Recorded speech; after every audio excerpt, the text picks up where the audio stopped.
Quantum Bombs.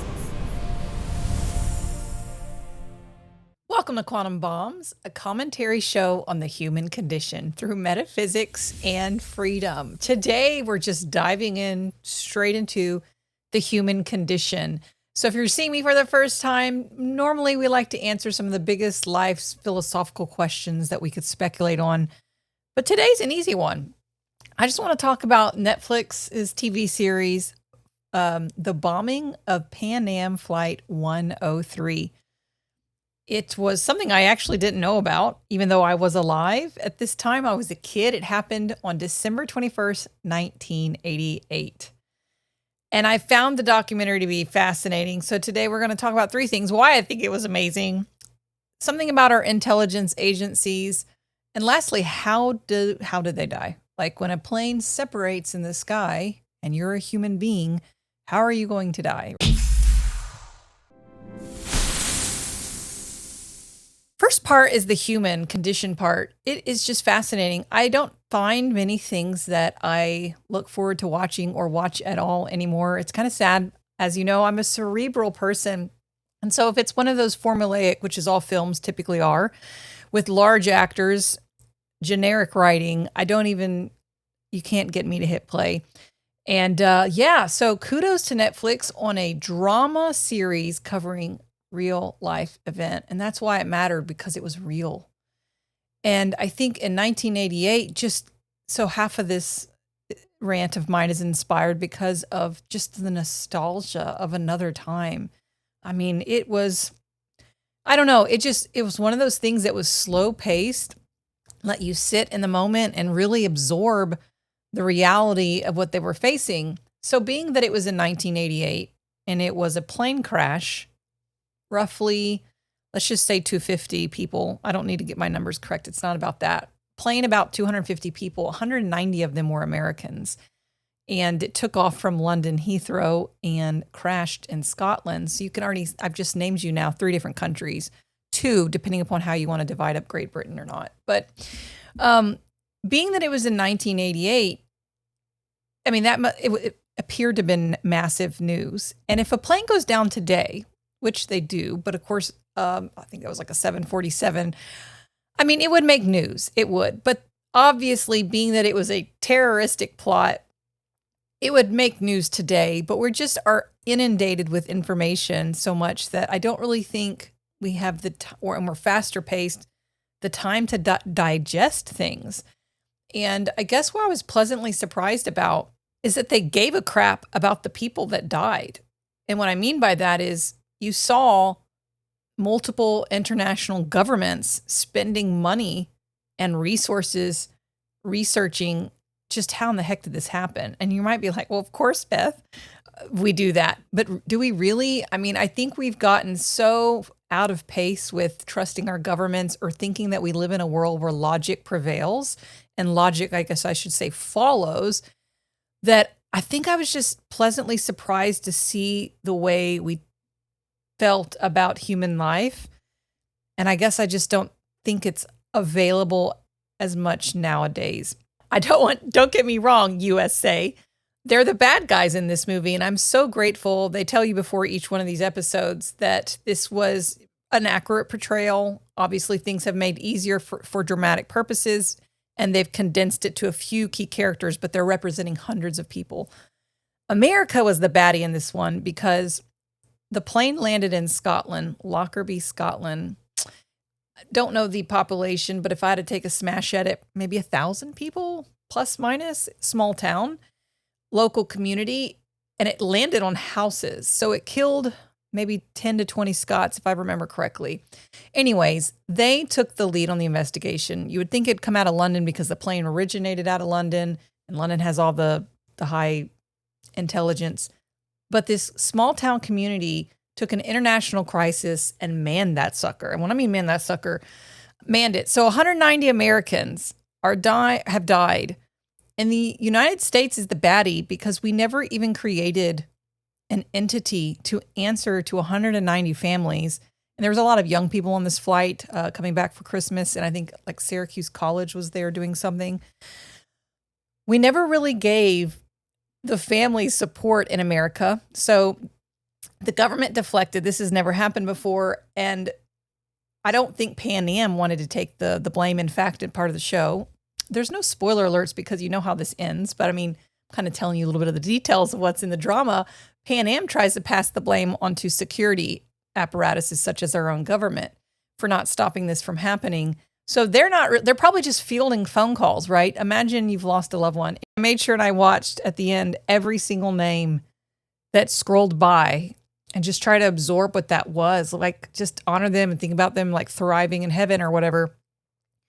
And that scrolled list was so long. This is clearly shot from the angle of honoring the victims first and foremost, but the community of Scotland, Lockerbie, and just how well they treated everybody that came there from around the world to as a family member to find where their loved one fell out of the sky. And the respect for the victims and the bodies, and actually it's quite interesting, the gathering of what would you call it, evidence, because a plane fell out of the sky. I'm just like, what do you mean evidence?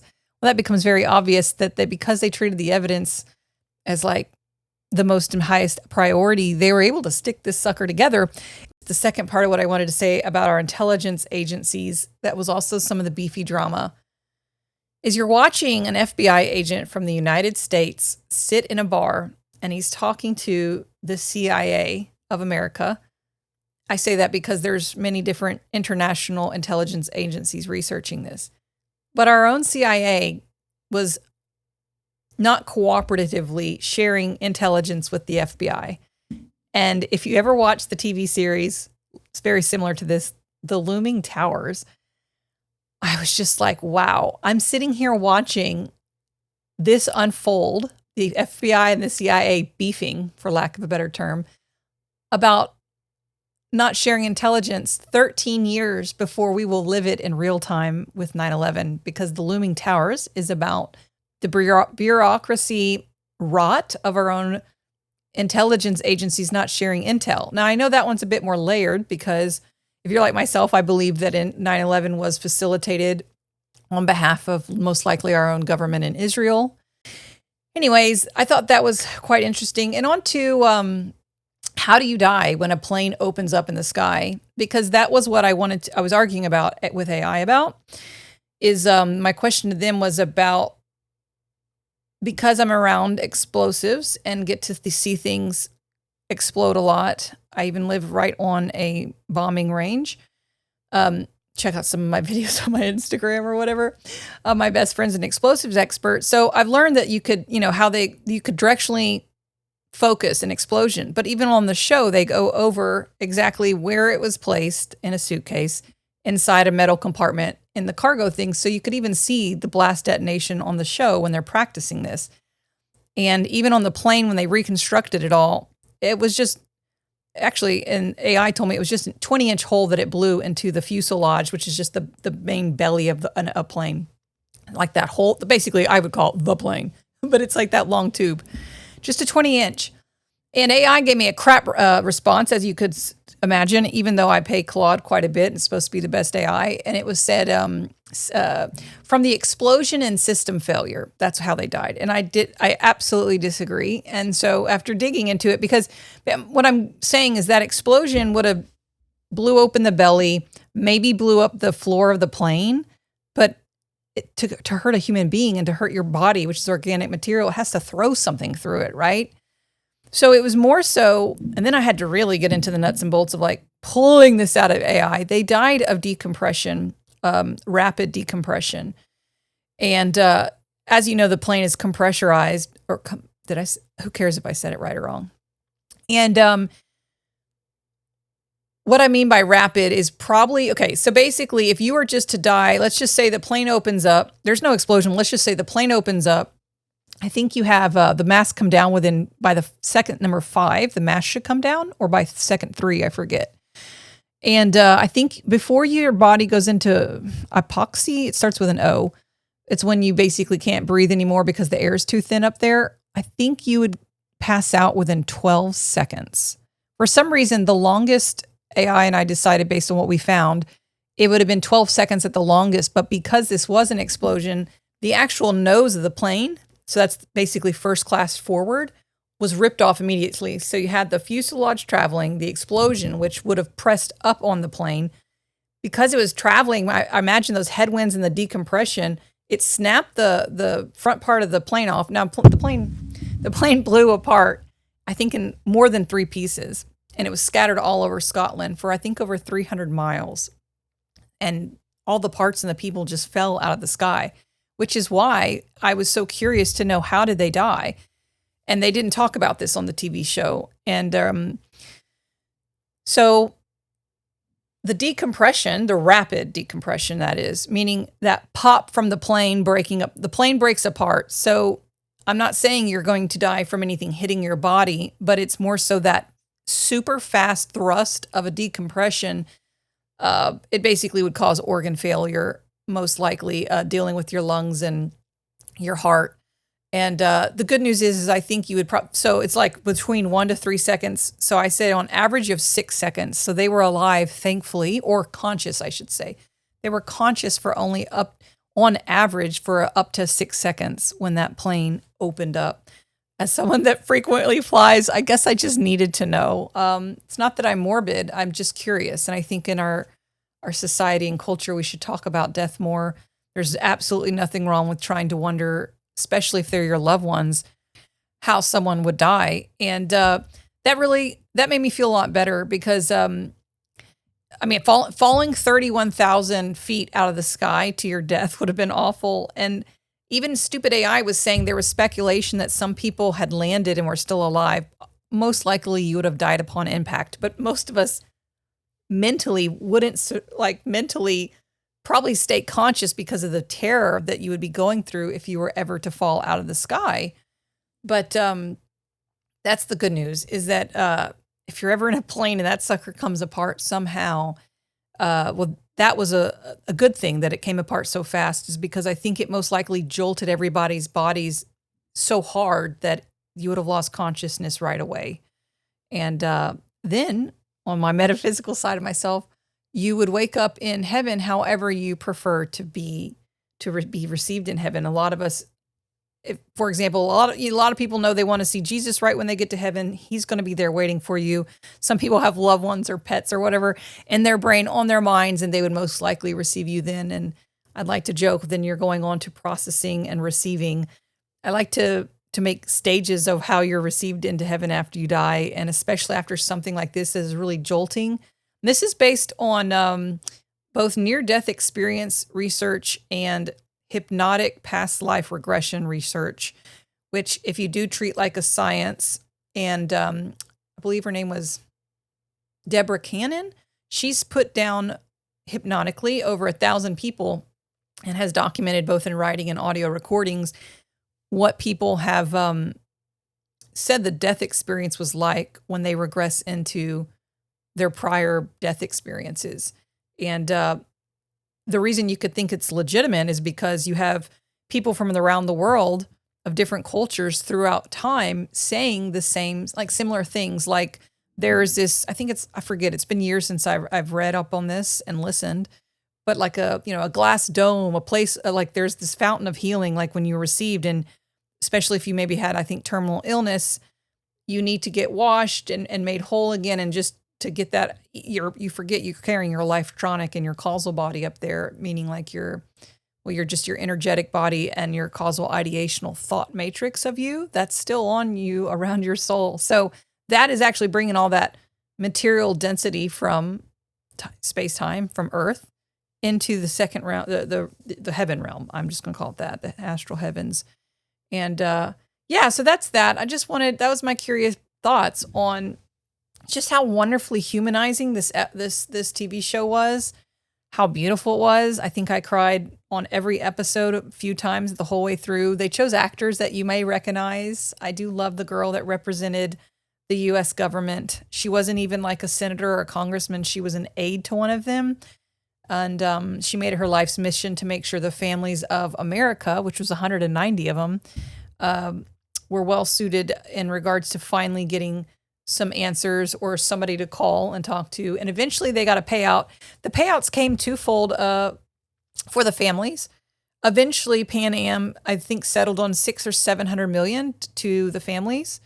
But the coolest, biggest payout that you learn about at the very end is, I forgot his name. It's either Gaddafi or Arafat. I forget. The president at the time of Libya. I was very moved. He gave $2.6 billion and part of that money went to the families. But it took, that was the other thing about the nostalgia of all this. I'm so glad I remembered. Well, it paid out in like 2008. This happened in 1988, guys. So you waited a long time for your money from the terroristic country of Libya. But he only did that to open up sanctions. He wanted the sanctions removed. This was purely just for economic trade for his own country. It wasn't because he was taking on a moralistic, I'm sorry, here's a gift card moment. But the nostalgic part about it was this happened when I was a kid. I decided I'm not going to tell you how old I was. And but when it went to court, finally it went to court in the Netherlands. That was the country of choice for the people who are being tried of the guilty bomber of Libya, and they chose Netherlands. And again, America had no plans of letting the giving assistance to the families that would like to be there during the trial. Thankfully, they arranged for that. But it happened in 2001, and I was like, that just hit so hard. Like, I was a child, and then when they tried this for court, I was a young adult off at college, and I know exactly which house I would have been living in because just 9 months later, 9/11 would happen. So it set the precedence of how the world reacts to an international catastrophe with terrorism involved multiple international countries. And then boom, we have 9/11. So, you know, the sad part today, I try to think about if we had that happen today, what they would do is we wouldn't get any truth behind it, but they would use it to take a lot more power away from us. Unfortunately, for people that are too young, you don't realize is that the TSA wasn't created until after 9/11. Before then, security was up to the private company that owned the airline. So you just used to walk into that airport like a baller, go to your gate, and there at the gate, the airline itself was responsible for the security of getting on, meaning I forget what it was like, but that was it. And everything else past that, post 9/11, has been an overreach into our rights as citizens. And so that's my human thoughts on a great show. And I hope you watch it or already have watched it. Maybe that's what you wanted to hear someone else yammer about it. Thanks for joining me. Comment below what you thought, what you liked about it, or if it was just boring and cliche. Later, Gators. Stay human. Quantum Bomb.